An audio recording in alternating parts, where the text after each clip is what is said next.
Hi students, Pete Estabrook here. I just wanted to outline some facial type exercises that you can do away from the trumpet, maybe when you're on vacation, or as what some people might call a warm-up on a daily basis to strengthen, gain awareness, and create some motion in your facial muscles.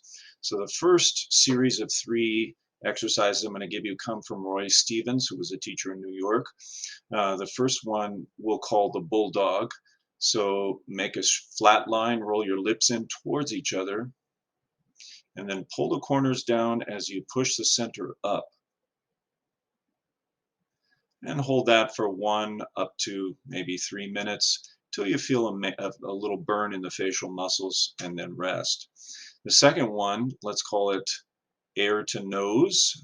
Comes from Roy Stevens as well. So you're going to jut your lower jaw out past the upper teeth and blow as though you're trying to blow your hair up, if your hair is that long.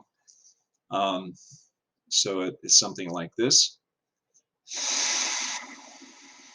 So you're blowing air in an upward direction. Uh, and then the complementary exercise to that one is to retract the jaw if possible and blow air to chin. So both of those, like the bulldog, can be done for 1 up to 3 minutes or until you feel a little facial burn. Let's see, the next one comes from Jeff Smiley's book, The Balanced Embouchure, and he calls it a lip clamp.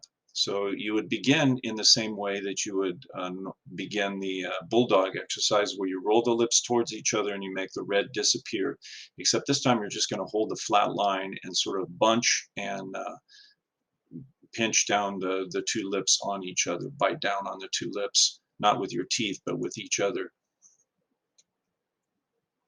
And again, that can be done 1 up to 3 minutes until you feel a little facial burn, rest, maybe flutter in between, get the blood pumping back in. Then let's go to two versions of the pencil exercise. The first one is from Roy Stevens, where you hold the pencil between your teeth, and that reinforces and programs the brain for the approximate distance between your teeth when you actually play. And so you're holding the pencil between the teeth, and then you're blowing along the length of the pencil, relaxing the facial muscles, allowing them to contract based on how intensely you blow the airstream. So an easy airstream, the lip, these muscles here would relax more. A more intense airstream, they would intensify. So I think you can see that as I blow gently and right? So the tongue is underneath the pencil. And again, you can do that for 1 up to 3 minutes, and that will generally strengthen, but also reprogram your musculature and your jaw. The second version is more of a Reinhardt, and forgive me if I'm not a Reinhardt student, but this is generally where I think this comes from. So we would hold the pencil in front of the teeth, just with the musculature of the face,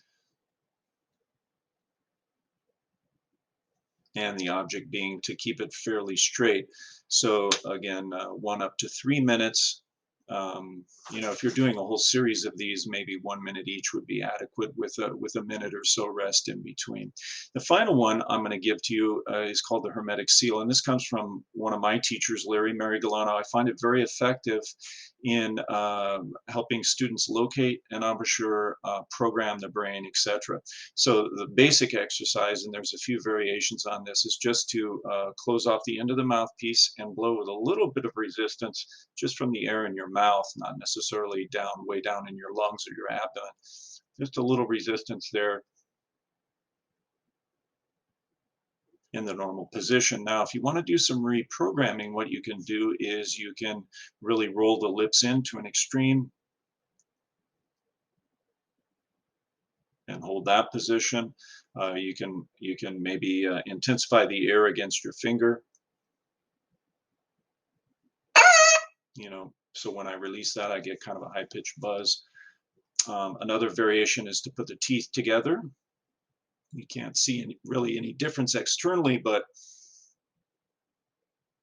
I'm pushing my teeth together, closed teeth, and then either a combination of open teeth or closed teeth with the finger blocking the end, then you can unfurl the lips in the corners, and I think you can see that difference.